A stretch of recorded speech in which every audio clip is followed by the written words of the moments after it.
Hi, I'm Donna Maltrup. Welcome to the Fernstall Sensory Garden at the Lexington Community Center. This has been quite a work in progress. We've been working on it for 2 years. We're feeling pretty good about it at this point. We need to have a sign to welcome people to it, but otherwise we're in pretty good shape. Every year the flowers change a little bit because they grow bigger than we expect or smaller than we expect, that sort of thing. But we thought we'd walk you through just to get a good sense of what's here. The prominent part of it is the 4 boxes, 4 raised beds, and that's sort of what this is all about. And those were built by the Department of Public Works during the winter of, let's see, that would have been 2019.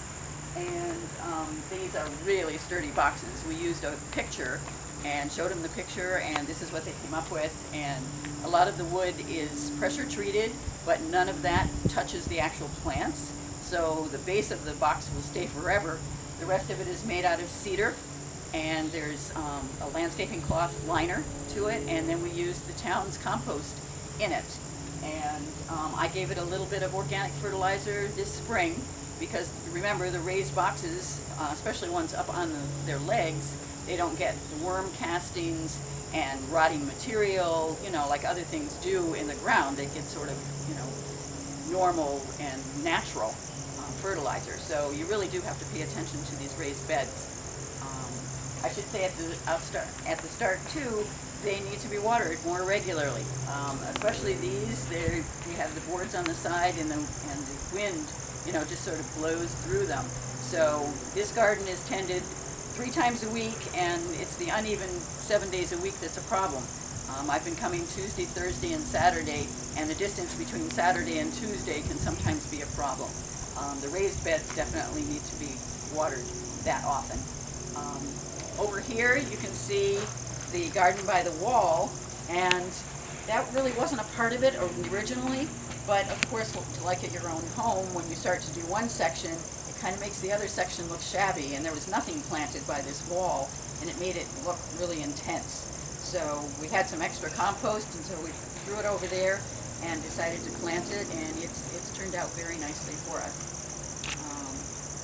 You can see the rain barrel over here, and it does a surprisingly good job of giving us water, especially for the raised beds. I usually try and water the raised beds with watering cans, and so I have 2 of these, and the system is that you put one under it and turn it on, and then when you use this one to water, this one is filling. And so that way it doesn't take quite as long. If you have to wait for each watering can to fill, it takes a lot longer. But I can tell you when the rain barrel is full, you can't get all the way to the end without this one overflowing. So it's an interesting kind of work. And so after we did this wall, then we had the back wall, and so this year we were able to last fall we were able to plant this section here and that section there, and so we're pleased with the results at this point. Everything is doing really well. This is September 7th, and so, you know, a lot of the things are still blooming, and we have the herbs and the peppers are in their prime right now, but some of the daylilies, as you can see, that garden near the wall there doesn't have any flowers at all at this point.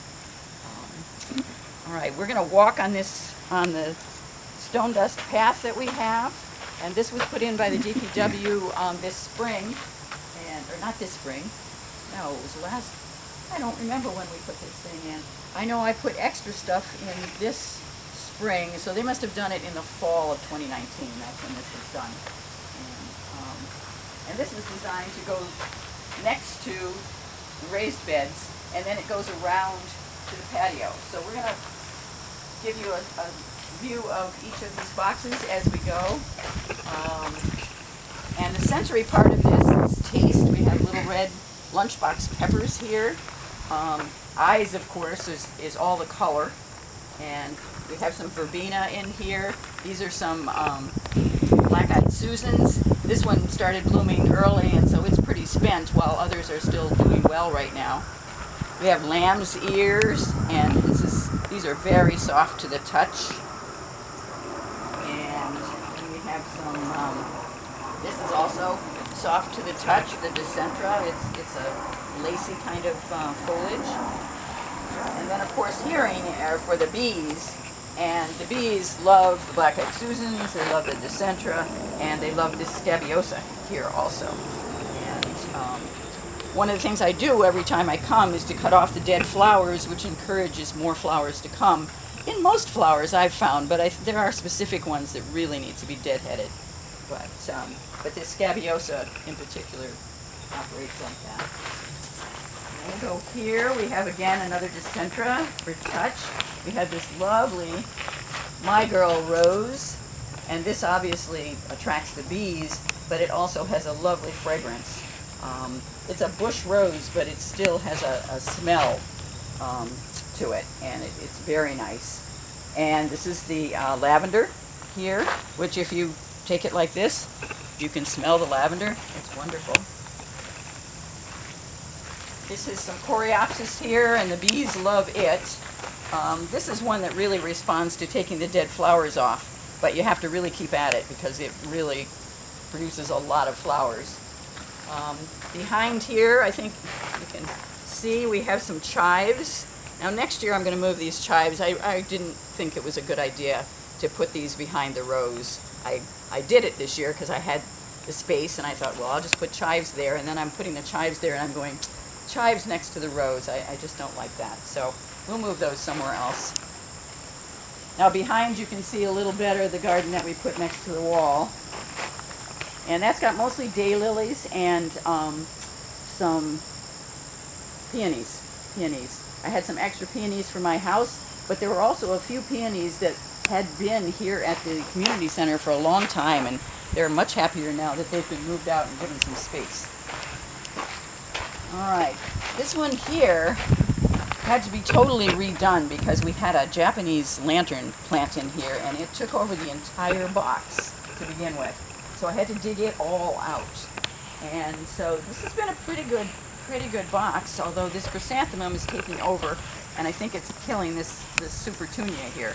This had all purple flowers, and I have some other pictures that I'll show you of that. But the chrysanthemum, which is about to bloom, has really taken over. It's pushing out the Swiss chard.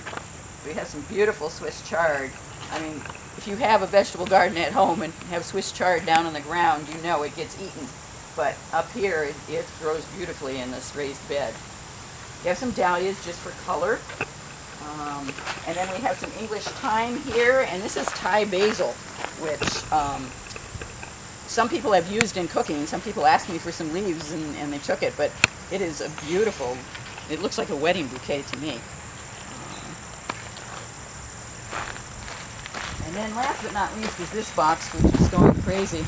And this is kind of the bees box here, because we have some astilbe that is finished blooming. This was bee balm, so this is all red flowers here, and it's taken over the whole box. This is going to have to be all redone. But we have some more Coreopsis, and then we have some sedum here, the autumn joy sedum. And if the sun were on it, this would be covered with bees. And hiding under here is some rosemary. It's doing a very good job of surviving, even though this sedum is taking over. And the fennel always takes over at this time of year too.